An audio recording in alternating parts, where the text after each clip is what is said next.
Hello दोस्तों, good morning all of you. कैसे हैं?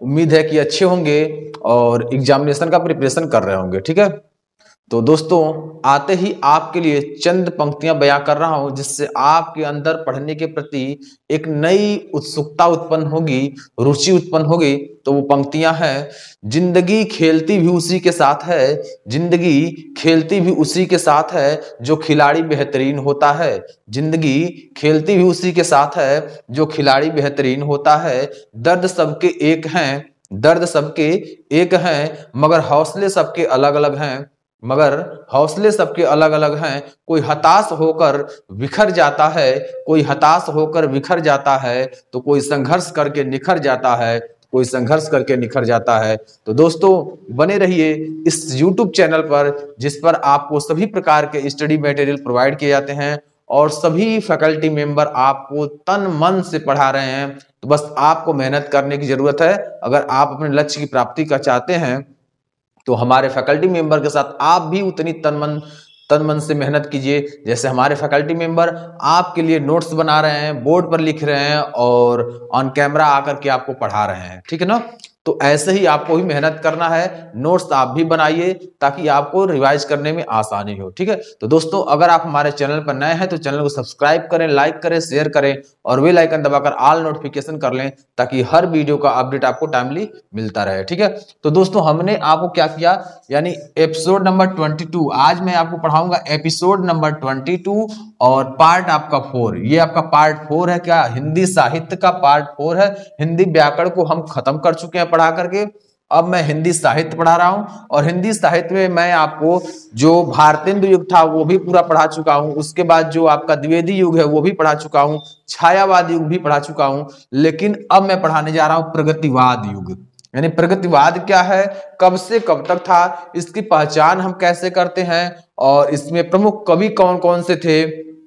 ठीक है, और इसके जो मूल बिंदु है उस पर हम चर्चा करेंगे। ठीक है, क्योंकि यह क्लास आपके एग्जाम के पॉइंट ऑफ व्यू से महत्वपूर्ण है, क्योंकि साहित्य से हमेशा प्रश्न पूछता है और जब साहित्य से प्रश्न पूछता है तो जाहिर सी बात है आप किसी भी एग्जाम में बैठेंगे तो उसमें साहित्य से प्रश्न आने हैं और साहित्य से प्रश्न आएंगे जब आप कर पाएंगे, जब आप अच्छे से इसे पढ़े रहेंगे। तो इसीलिए मैं आपको एग्जाम के पॉइंट ऑफ व्यू से ही केवल पढ़ा रहा हूं, बाकी बाहरी कुछ पढ़ाने का मतलब जब एग्जाम के लिए पढ़ाए तो एग्जाम से ही संबंधित प्रश्न कराना है जो एग्जाम में बार बार आ रहे हो। जहां से प्रश्न उठाते हैं वहीं से हम लोग तैयार करते हैं ताकि आपको प्रिपरेशन कराने में किसी प्रकार की समस्या ना हो। ठीक है दोस्तों, तो आप चैनल को फटाफट शेयर कीजिए, जितना तेजी से शेयर करेंगे उतना ही जल्दी हम क्लास स्टार्ट करेंगे। फटाफट शेयर कीजिए और जल्दी से जल्दी शेयर कीजिए और अगर लाइक नहीं किए हैं तो फटाफट लाइक कर दीजिए। ठीक है, लाइक नहीं किए हैं तो फटाफट लाइक कीजिए और अधिक से अधिक शेयर कीजिए। क्लास को हम स्टार्ट कर रहे हैं। ठीक है, चलिए, तो इस क्लास में हम लोग पार्ट 4 पढ़ेंगे। हिंदी साहित्य का हम लोग पार्ट 4 पढ़ने वाले हैं।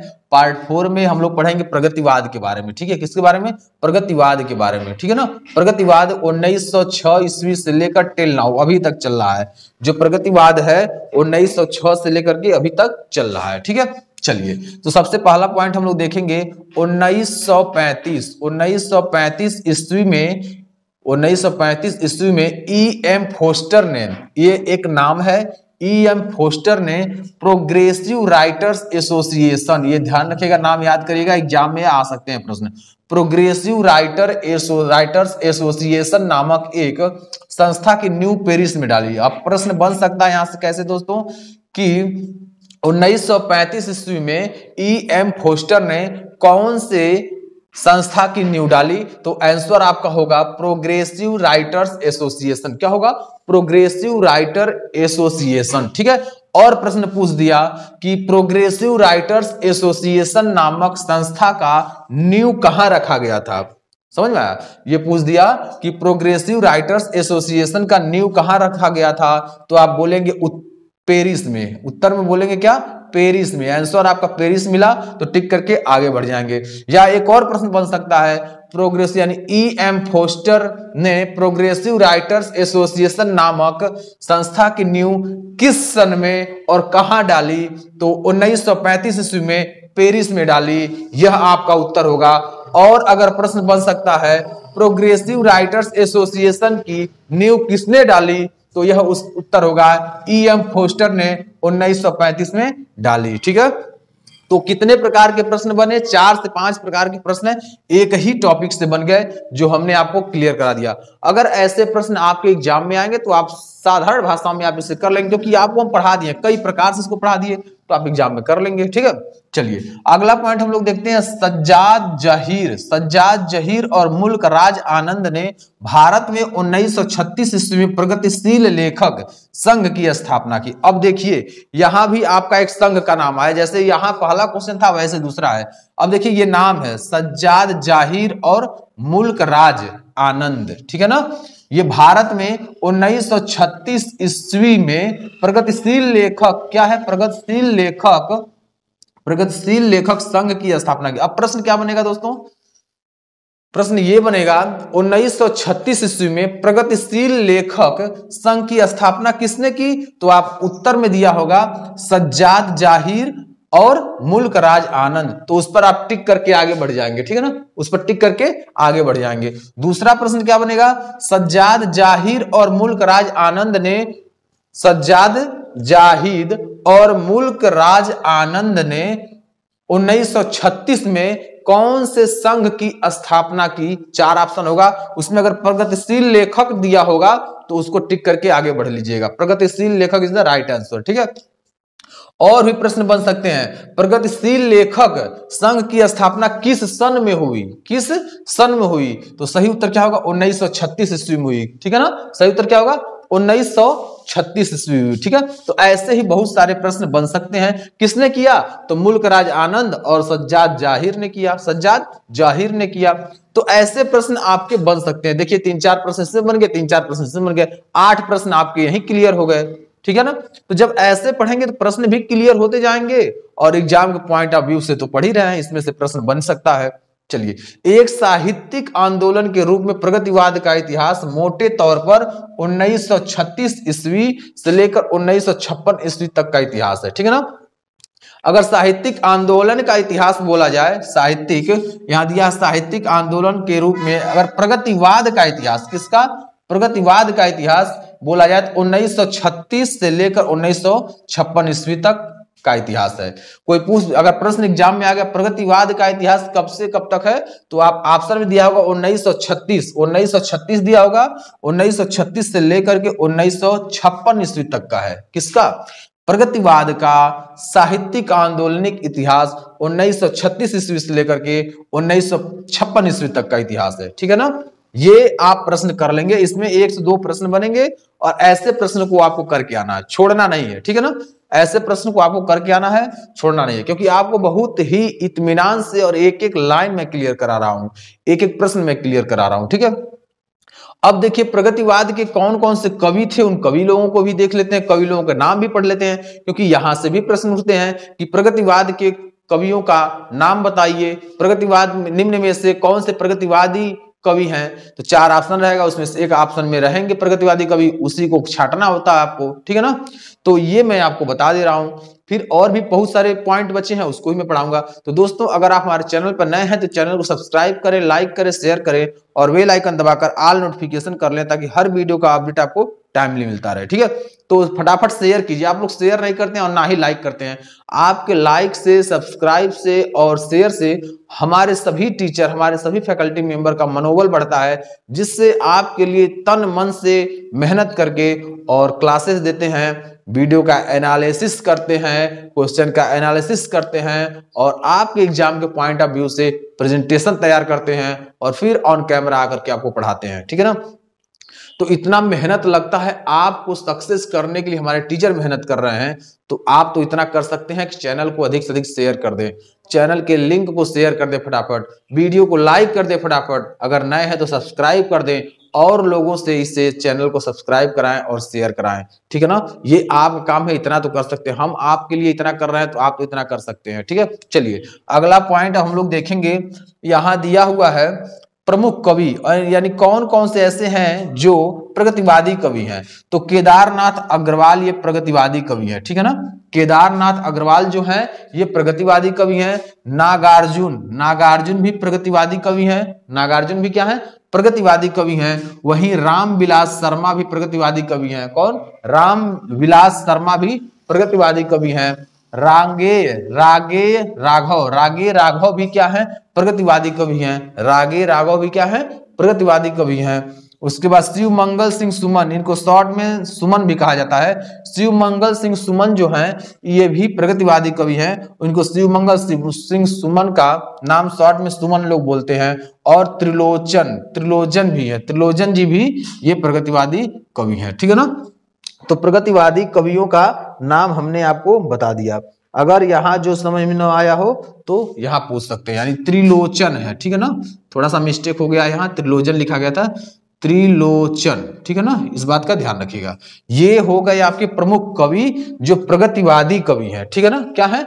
प्रगतिवादी कवि हैं। अब इसमें से कोई प्रश्न बन जाए कि निम्न में से प्रगतिवादी कवि कौन है, तो केदारनाथ सिंह दिया है, केदारनाथ अग्रवाल दिया है, शिव मंगल सिंह सुमन दिया है। इसमें से जो ऑप्शन रहेगा उसे टिक करके आगे बढ़ जाएंगे, या गोला भरने वाला तो गोला भर के आगे बढ़ जाएंगे, या सीबीटी बेस्ड है, कंप्यूटर बेस्ड टेस्ट है, तो आप वहां से क्लिक करके सेव करके आगे बढ़ जाएंगे। ठीक है ना।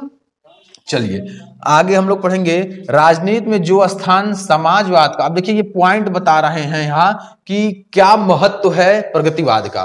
प्रगतिवाद का हमारे जीवन में, हमारे समाज में क्या महत्व है, इसके बारे में हम बता रहे हैं।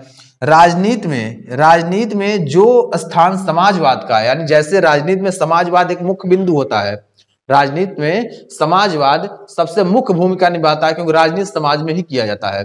तो राजनीति जो होता है वह राजनीति में स्थान जो है समाजवाद का मुख्य स्थान है, वही स्थान साहित्य में प्रगतिवाद का है। यानी जो साहित्य में प्रगतिवाद का जो स्थान है, जिस प्रकार राजनीति में समाजवाद का स्थान है, राजनीति में समाजवाद का सबसे महत्वपूर्ण स्थान है, उसी प्रकार साहित्य में प्रगतिवाद का सबसे महत्वपूर्ण स्थान है। तो प्रगतिवाद कितना महत्वपूर्ण हुआ आपको पता हो गया होगा इस उदाहरण से कि राजनीति में स्थान समाजवाद का है। ठीक है ना। चलिए अब हम लोग कुछ पढ़ेंगे प्रगतिवादी काव्य की विशेषताएं। प्रगतिवादी काव्य की विशेषताएं क्या होती हैं, इन सभी के बारे में हम लोग पढ़ेंगे। तो यहां दिया है प्रगतिवादी काव्य की विशेषताएं। पहला दिया समाजवादी यथार्थवाद। क्या? समाजवादी यथार्थवाद होता है, इसके अंतर्गत आता है। विशेषताओं में प्रगति, यानी यहां दिया प्रकृति के प्रति लगाव, प्रकृति के प्रति लगाव। प्रकृति में क्या? पेड़ पौधों से लगाव हो, क्योंकि यह हमें हवा देते हैं, लकड़ी देते हैं, फल देते हैं। ठीक है ना। तो पेड़ पौधों से लगाव, यानी ये आपका प्रकृति के प्रति लगाव हो गया। उसके बाद नारी प्रेम, यानी नारी सुरक्षाकरण, यानी ये नारी सुरक्षा का आ गया, नारी प्रेम हो गया। राष्ट्रीयता, यानी अपनी जो नेशनलिटी है, राष्ट्रीयता ये भी आपकी विशेषता है, यानी प्रगतिवादी काव्य की ये विशेषताएं हैं। ठीक है। उसके बाद सांप्रदायिकता का विरोध, ये भी आपका क्या है, ये भी आपका प्रगतिवादी काव्य की विशेषताएं है। बोधगम्य भाषा, यानी जनता की भाषा में जनता की बातें सुनना, जनता की भाषा में जनता की बातें सुनना और उनको समझाना, ये बोधगम्य भाषा होता है। ठीक है ना, ये बोधगम्य भाषा में आता है। उसके बाद दिया है मुक्त छंद का प्रयोग, यानी प्रगतिवादी काव्य में मुक्त छंद का भी प्रयोग किया गया। मुक्तक काव्य रूप का प्रयोग और मुक्तक काव्य रूप का भी प्रयोग किया गया। ठीक है। यहां दिया है प्रगतिवाद का आरंभ, अगला पॉइंट जो दिया है प्रगतिवाद का आरंभ प्रगतिशील लेखक संघ द्वारा। प्रगतिशील लेखक संघ हमने दूसरे पॉइंट में देखिए आपको बताए हैं, प्रगतिशील लेखक संघ द्वारा 1936 में, कब मित्रों? 1936 में लखनऊ में आयोजित उस अधिवेशन से जिसकी अध्यक्षता मुंशी प्रेमचंद किए थे। ठीक है ना। अब देखिए बहुत अच्छा पॉइंट है, यहां से प्रश्न बन सकता है कि लखनऊ में आयोजित अधिवेशन की अध्यक्षता किसने किया था? 1936 ईस्वी में, 1936 ईस्वी में लखनऊ में आयोजित की अध्यक्षता कौन किया था? तो आपका आंसर अगर मिलेगा प्रेमचंद, तो सही उत्तर हो जाएगा आपका प्रेमचंद। क्या उत्तर होगा? प्रेमचंद ने किया था। ठीक है। और ये किसका? प्रगतिवाद का। किसका? प्रगतिवाद का यहां होगा। ठीक है ना। प्रगतिवाद का आरंभ प्रगतिशील लेखक, प्रगतिवाद का आरंभ प्रगतिशील लेखक संघ, यहां देखिए प्रगतिशील लेखक संघ का है। प्रगतिशील लेखक संघ द्वारा 1936 ईस्वी में लखनऊ में आयोजित उस अधिवेशन से जिसकी अध्यक्षता मुंशी प्रेमचंद ने किया था। यानी प्रेमचंद जी ने 1936 में प्रगतिशील लेखक संघ की अध्यक्षता किए थे। कहां पर किए थे? लखनऊ में। यहां से भी आपका 3-4 प्रश्न बन गया। कुल मिलाकर हमने इस स्लाइड में से निचोड़ निकाला तो 20 प्रश्न बन रहे हैं। ठीक है ना। वह 20 प्रश्न आपके एग्जाम के पॉइंट ऑफ व्यू से सबसे महत्वपूर्ण प्रश्न है, क्योंकि यहीं से प्रश्न उठाएंगे और थोड़ा सा डीप में जाकर पढ़ने से ये होता है कि आपका एग्जाम का लेवल कितना हो उठाएगा, तो आप इसमें से एग्जाम में प्रश्न फंस जाएंगे, ठीक है ना। तो एग्जाम के पॉइंट ऑफ व्यू से पढ़ा रहे हैं, आपको और कहीं भटकने की आवश्यकता नहीं। हमारे सभी फैकल्टी मेंबर आपके लिए पीडीएफ नोट्स और बोर्ड पर लिख करके हर माध्यम से आपको समझा रहे हैं। तो आप बस मन लगाकर पढ़िए, टाइम शेड्यूल बना लीजिए, आपको कौन कौन सब्जेक्ट किस किस टाइम पढ़ना है। उसमें अगर किसी प्रकार की समस्या आपको हो तो आप परामर्श लीजिए, फोन करिए, सारी जानकारी लीजिए, कमेंट बॉक्स में लिखिए, सब कुछ आपके लिए हम लोग तैयार हैं। लेकिन आपको आपके लक्ष्य की प्राप्ति तक हम लोग पहुंचाएंगे जब हम लोगों के साथ हम लोग जैसे मेहनत करेंगे आप, ठीक है ना। तो चलिए आज मैं यहाँ इस स्लाइड को फिनिश करता हूँ, फिर अगले स्लाइड पे चलता हूँ और अगले स्लाइड में जो पॉइंट दिया हुआ है उस पॉइंट को हम लोग पढ़ते हैं। तो दोस्तों अगर आप हमारे चैनल पर नए हैं तो चैनल को सब्सक्राइब करें, लाइक करें, शेयर करें और बेल आइकन दबाकर ऑल नोटिफिकेशन कर लें ताकि हर वीडियो का अपडेट आपको टाइमली मिलता रहे, ठीक है। चलिए तो नेक्स्ट स्लाइड पर चलते हैं। इस स्लाइड में हम लोग कंप्लीट करेंगे और इस स्लाइड में हम लोग देखेंगे छायावाद व प्रगतिवाद में अंतर।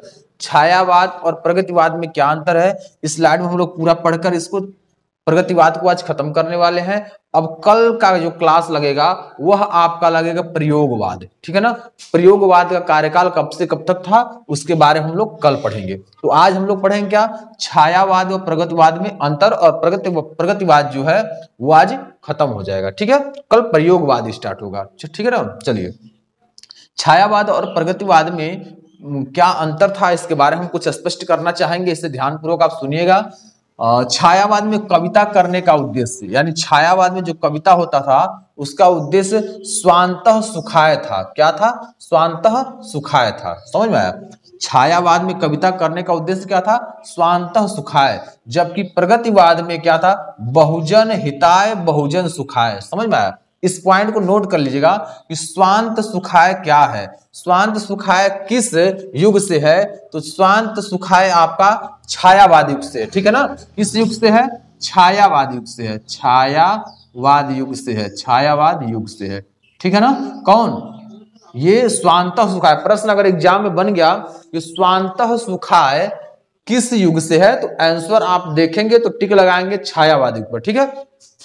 प्रश्न बन गया बहुजन हिताय बहुजन सुखाय, बहुजन हिताय और बहुजन सुखाय ये जो शब्द है ये कहां से है, तो ये प्रगतिवाद से है। कहां से है, प्रगतिवाद से है। तो छायावाद और प्रगतिवाद का पहला जो टॉपिक था यह क्लियर हो गया कि स्वांतः सुखाय छायावाद युग से है और बहुजन सुखाय और बहुजन हिताय जो आपका किससे है, यह प्रगतिवाद से है, ठीक है। ये आपका डिफरेंस पता चल गया, ये अंतर क्लियर हो गया। चलिए दूसरा नंबर हम लोग पढ़ेंगे, छायावाद में वैयक्तिक भावना प्रबल है, यानी छायावाद युग में वैयक्तिक भावना प्रबल थी, जबकि प्रगतिवाद में सामाजिक भावना थी, ठीक है ना। यानी व्यक्तिगत, छायावाद में व्यक्तिगत भावना थी, क्या थी, व्यक्तिगत भावना थी, लेकिन प्रगतिवाद में सामाजिक भावना का विकास हुआ। इस बात का आप ध्यान रखिएगा, ठीक।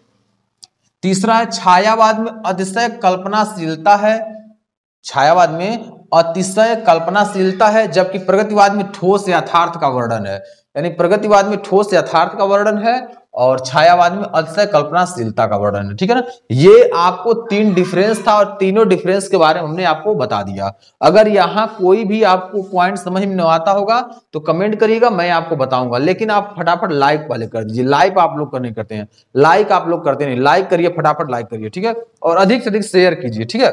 चलिए कुछ प्रसिद्ध पंक्तियां यहां दिया हुआ है, उन प्रसिद्ध पंक्तियों के बारे में हम लोग कुछ पढ़ते हैं और इसे बताते हैं किसने लिखा है, और एग्जाम के पॉइंट ऑफ व्यू से ये पंक्तियां बार बार आई हुई हैं और महत्वपूर्ण आपके लिए हैं, ठीक है।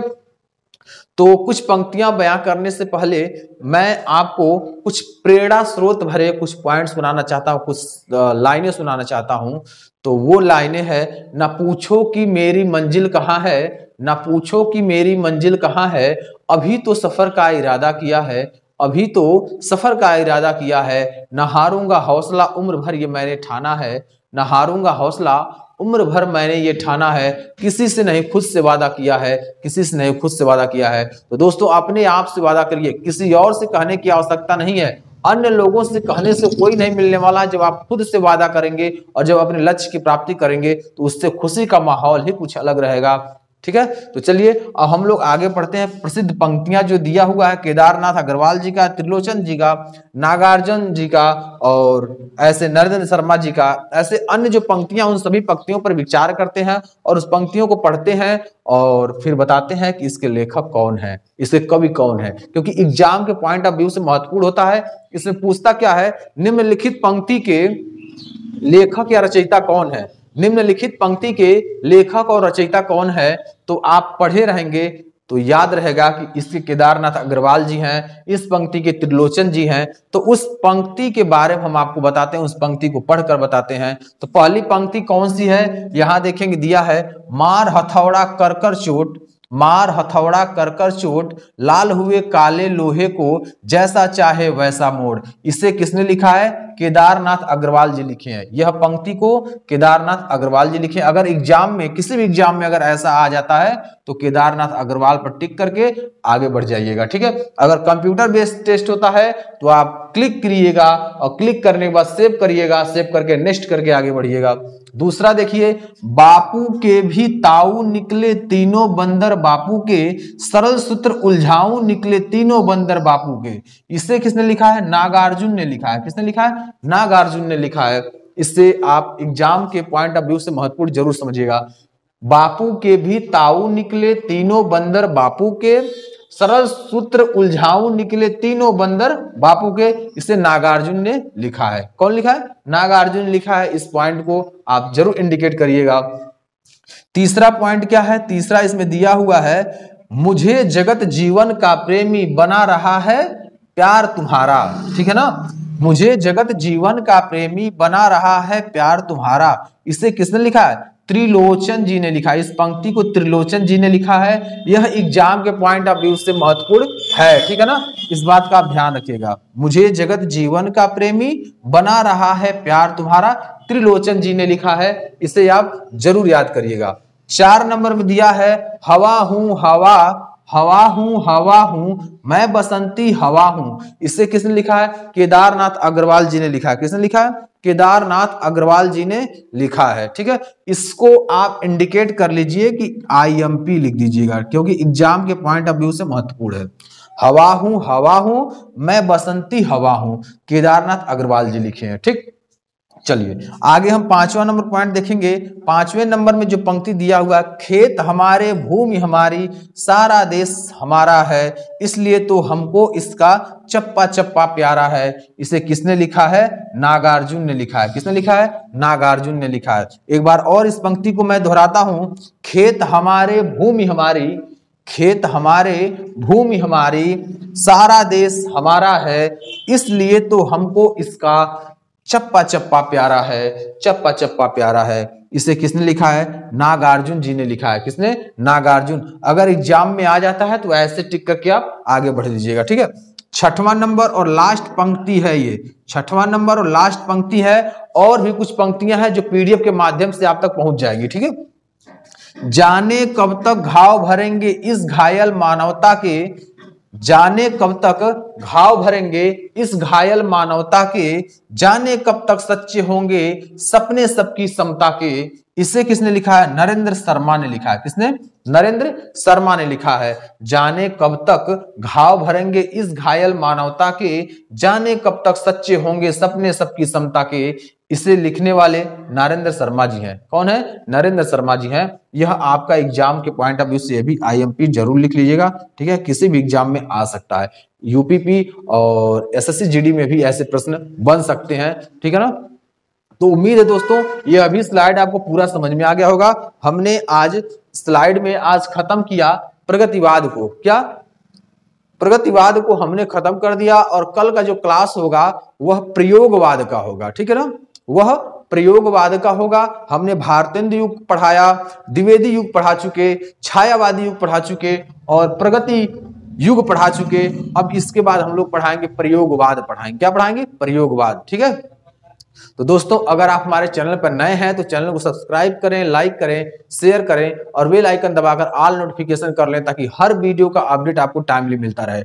हमारे सभी फैकल्टी मेंबर आपको जुड़ करके तन मन से क्लासेस दे रहे हैं, तो आपको तो बनता है कि कम से कम लाइक वीडियो को कर दें, चैनल को सब्सक्राइब कर दें और बेल आइकन दबाकर ऑल नोटिफिकेशन कर दें और शेयर कर दें, क्योंकि इसका कोई चार्ज आपको नहीं देना है, ना शेयर का देना है, ना लाइक का, सब्सक्राइब का। उससे हम लोगों को मोटिवेशन मिलता है, उससे हम लोगों को मोटिवेशन मिलता है, हम लोग का उत्साहवर्धन होता है, तो हम लोग आपके लिए बेहतरीन क्लासेस रिप्रेजेंट करते हैं। ठीक है, तो आज मैं क्लास को यहीं एंड करूंगा, फिर मिलते हैं अगले दिन नए क्लास के साथ। जय हिंद, जय भारत।